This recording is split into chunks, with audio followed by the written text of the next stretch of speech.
Hello mga kabayan, kumusta po kayong lahat?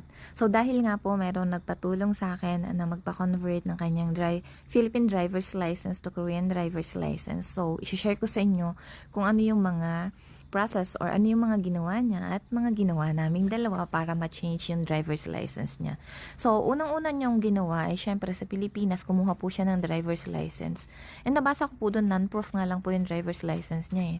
Pagkatapos, kumuha po siya ng certification ng driver's license niya sa LTO. Pagkatapos, ipina-apostle niya po yon and then dinala na dito sa Korea.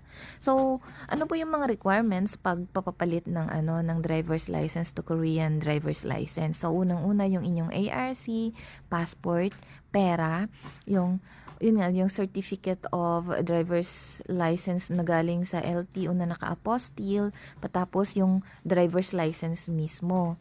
Tapos, yun na nga.